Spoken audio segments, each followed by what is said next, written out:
Bienvenidos hermanos al culto de la Iglesia Bautista Mesa en Cristo. Es una bendición tenerlos acá nuevamente para estudiar la palabra de Dios. Espero que tengan sus Biblias y estén listos para hacerlo. Vamos al libro de Santiago. Estamos en el capítulo 2. Estamos estudiando ese libro versículo por versículo. Y ya llevamos, hermanos, 2 semanas hablando de la sección La Fe falsa o verdadera, de versículo 14 al 26.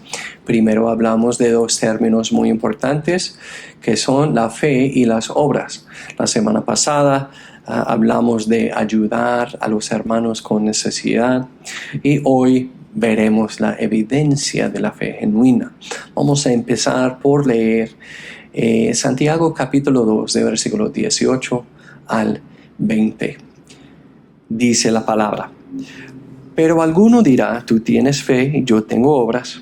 Muéstrame tu fe sin tus obras y yo te mostraré mi fe por mis obras.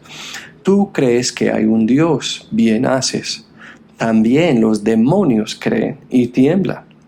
Mas ¿quieres saber, oh hombre vano, que la fe sin obras es muerta? Vamos a orar antes de continuar. Señor, por favor, bendice nuestro tiempo. En tu palabra, Señor, queremos crecer y queremos aumentar nuestro entendimiento de esos temas, Señor. Dame a mí, por favor, las palabras adecuadas, correctas y necesarias para comunicarme bien y edificar a tu gente. Y, Señor, eso es lo que queremos, que por medio de nuestro crecimiento espiritual y madurez espiritual sea magnificado nuestro Señor y Salvador Jesús. Y en su nombre oramos. Amén. Amén. Entonces yo quería empezar en el versículo 18 por resaltar lo que dice: tú tienes fe y yo tengo obras. Tú tienes fe y yo tengo obras. Hermanos, deberíamos tener cuidado, mucho cuidado, con la prisión de 2 ideas. En un conflicto, si no tenemos cuidado, podemos pensar que hay solamente 2 opciones. Como por ejemplo, con la teología del calvinismo en un lado y la teología del arminianismo en el otro lado. Si uno no pertenece a un grupo, pertenece al otro grupo. Eso es lo que se dice, ¿cierto? Pero hermanos, eso es la prisión de 2 ideas. Y sabe que bíblicamente hay una tercera opción. No solamente el calvinismo, no solamente el arminianismo, pero no vamos a hablar de todo eso. La idea es que nosotros tengamos cuidado con la prisión de 2 ideas. Es igual con lo que Santiago está haciendo acá. Santiago presenta aquí la fe y las obras, ¿cierto? Esos son los temas del debate, la fe y las obras. Y la tendencia, hermanos, es pensar que la justificación salvadora se encuentra por una combinación de fe y obras. Si no es así, no concuerda con la enseñanza de Santiago. Eso es lo que se dice comúnmente, ¿cierto? Hay que ganar la salvación por una buena combinación de las obras y la fe. Eso es lo que hacen los testigos de Jehová, eso es lo que hacen los mormones, eso es lo que hacen los católicos, y podríamos seguir a nombrar más y más y más grupos y religiones. Pero hermano, esa idea es una idea equivocada. Hay otra opción. Lo que él dice, Santiago, lo que él dice aquí no cae en ninguna de las 2 categorías. Obviamente, Santiago cree en la fe, Santiago cree en las obras, Pero Santiago no cree en la fe y las obras como se enseña comúnmente acerca de la salvación, que las dos cosas son necesarias para ir al cielo. Su enseñanza no es que la fe y las obras juntas salven, sino que es la fe salvífica no queda sola. La fe salvífica produce obras. Esa es la idea de Santiago. Entonces, él ofrece un desafío para su audiencia con respecto a esa idea. Muéstrame, donde dice en el versículo 18, muéstrame tu fe sin tus obras. Ahora, les hago la pregunta, ¿es posible mostrar nuestra fe? Podemos decir, sí, yo tengo fe, pero ¿es posible mostrar esa fe? Hermanos, claro que sí, es posible. Y ¿sabe qué? Lo deberíamos hacer. Pero hacerlo con la recepción de la verdad, o sea, el oír, solamente no es suficiente. Eso vimos y estudiamos en el capítulo 1. No oidores, sino hacedores. Hacerlo con la publicación de la verdad, el decir o el hablar, solamente no es suficiente. Eso vimos y estudiamos un poco en el capítulo 2. No ser habladores solamente, sino hacedores. Hacerlo bien, o sea, mostrar nuestra fe, hacerlo bien incluye los tres elementos: la recepción, la publicación y la demostración. O sea, nuestras acciones, nuestro comportamiento, nuestras buenas obras. Hermanos, no podemos mostrar la fe sin las obras. Eso sí, no es posible.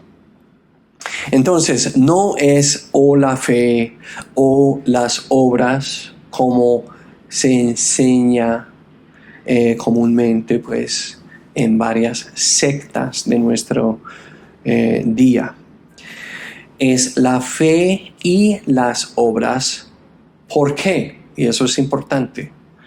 Porque la fe verdadera no existe sin obras, ¿cierto? No estamos diciendo que ambas cosas son necesarias para la salvación, sino que si la fe verdadera existe, también existen las buenas obras. Eso es natural, eso es como funciona bíblicamente. Versículo 18, un poquito más tarde, dice, muéstrame. Yo quería resaltar esa palabra la primera vez. Tú tienes fe, yo tengo obras. Muéstrame tu fe. Mostrar, hermanos, es demostrar físicamente algo, ¿cierto? Si yo les digo, ustedes quieren ver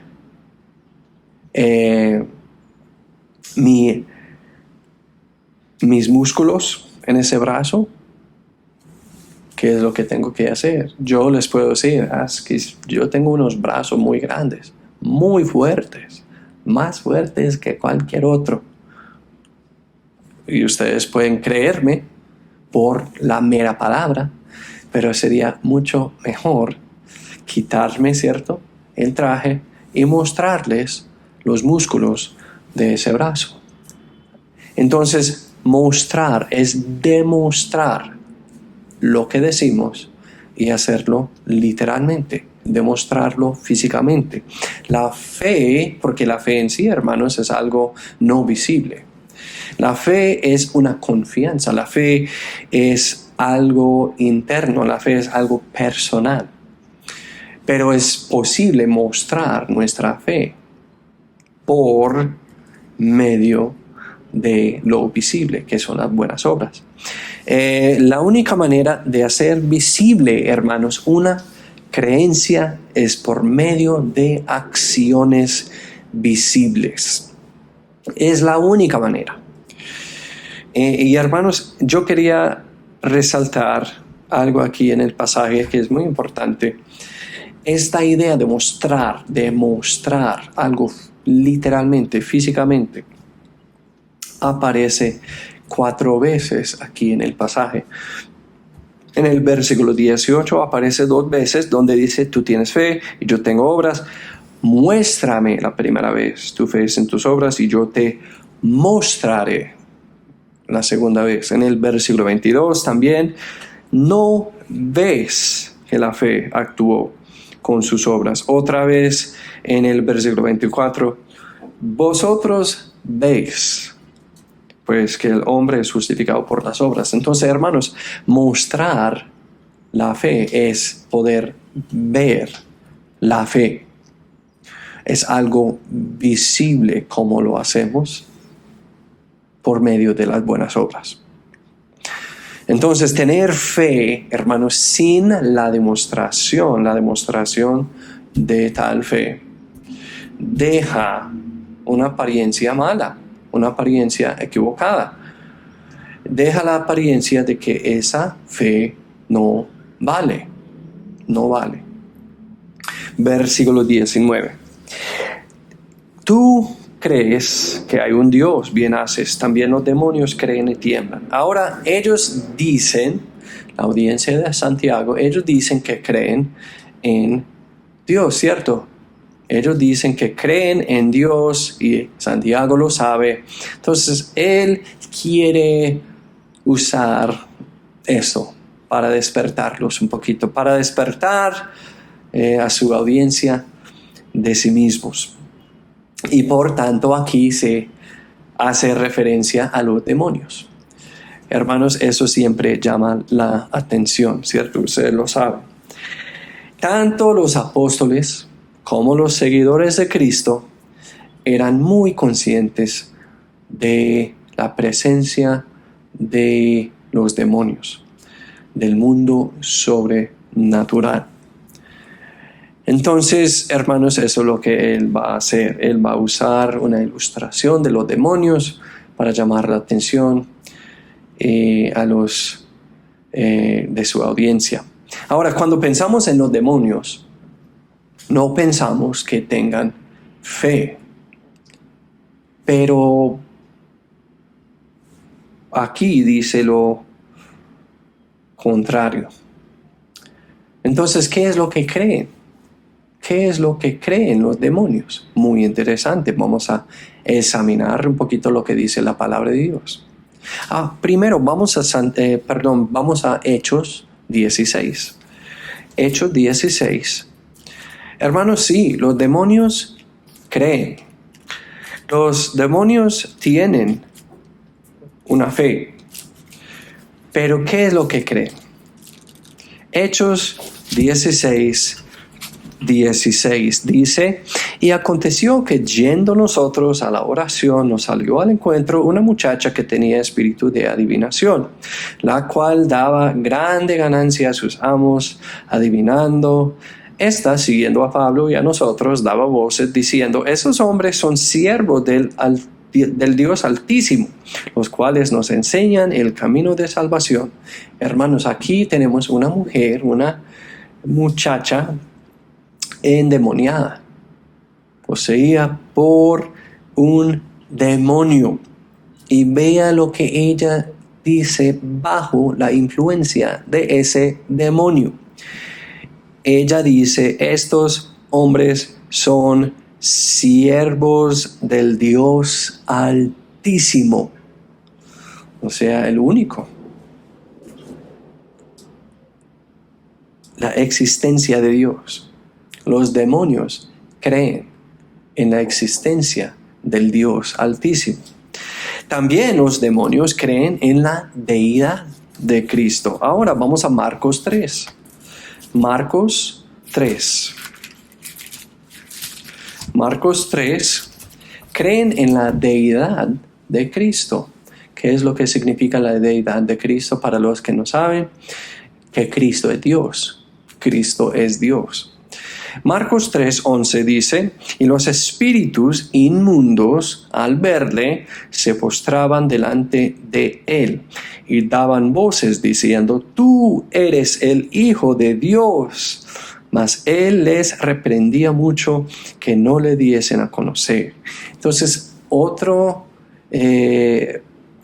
ejemplo, una persona endemoniada, una persona llena de demonios, y bajo la influencia de esos demonios podemos ver que los demonios creen en la deidad de Jesucristo porque dicen, tú eres el Hijo de Dios, y lo dicen a Jesucristo. Ahora, solamente hay que leer un poquito en el Nuevo Testamento para ver que ese título, el Hijo de Dios, insinúa la deidad. Insinúa la deidad. Entonces, por llamarlo el Hijo de Dios, estaban diciendo que Jesucristo era Dios. Creen en la deidad de Cristo. También los demonios creen en la existencia del infierno. Ahora vamos a Lucas. Ahora Lucas capítulo 8. Lucas capítulo 8, versículo 31. Dice, y le rogaban que no les mandase ir al abismo. ¿Quiénes lo hicieron? Vamos a leer versículo 30 y solamente tiene que revisarlo rápidamente para ver donde dice, ¿cómo te llamas? Jesucristo está hablando a esa persona endemoniada, y él dijo, Legión, porque muchos demonios habían entrado en él. Entonces, hermanos, otro contexto, una persona llena de demonios, y los demonios dicen que, y le rogaban que no les mandase ir al abismo. Entonces los demonios creen en la existencia del infierno, y ¿sabe qué? No quieren ir para allá. También los demonios creen que Jesucristo tiene autoridad para juzgarlos. Ahora vamos a Marcos 5. Marcos 5, versículo 1. Dice la palabra, y vinieron al otro lado del mar, a la provincia de los Gadarenos, y saliendo él de la barca, enseguida le salió al encuentro de los sepulcros un hombre con un espíritu inmundo que tenía su morada entre los sepulcros, y nadie podía atarle, ni aun con cadenas, porque muchas veces había sido atado con grillos y cadenas, mas las cadenas habían sido hechas pedazos por él, y desmenuzados los grillos, y nadie le podía domar. Y siempre de día y de noche andaba en los montes y en los sepulcros, dando voces e hiriéndose con piedras. Y cuando vio a Jesús de lejos, corrió y le adoró, y clamando a gran voz dijo, ¿qué tengo contigo, Jesús, Hijo del Dios Altísimo? Te conjuro por Dios que no me atormentes. Entonces, hermanos, aquí podemos ver que otra persona bajo la influencia de demonio dice, te conjuro por Dios que no me atormentes. Ellos saben quién tiene la autoridad de juzgar y quién tiene la autoridad de juzgarlos, y es Jesucristo. Entonces, hermanos, según lo que hemos visto, y lo dice Santiago claramente también en Santiago 2, 19, los demonios creen y tiemblan, pero ¿sabe qué? No confían en Él, no confían en Cristo. Esto es la diferencia. Confiar requiere que uno se someta a Jesús. Confiar requiere que uno se someta a Jesús y a sus palabras. Amén. Ahora vamos a Deuteronomio capítulo 6.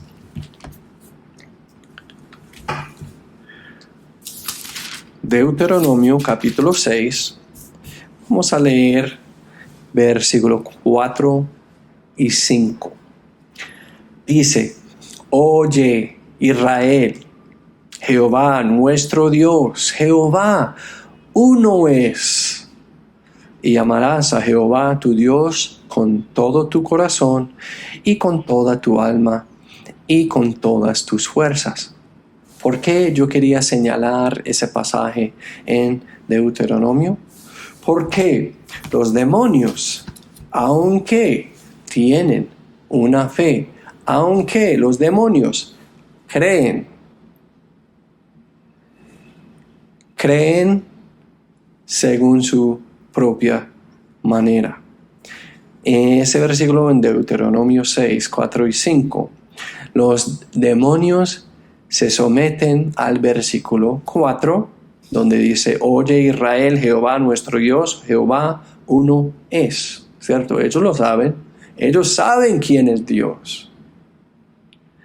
Pero no se someten al versículo 5, donde dice: y amarás a Jehová tu Dios con todo tu corazón y con toda tu alma y con todas tus fuerzas. ¿Por qué no se someten al versículo 5? Porque se someten a su líder. ¿Y quién es su líder? Su líder, el líder de los demonios, no es Jehová. El líder y maestro de los demonios es ¿quién? Es Satanás. Es el diablo.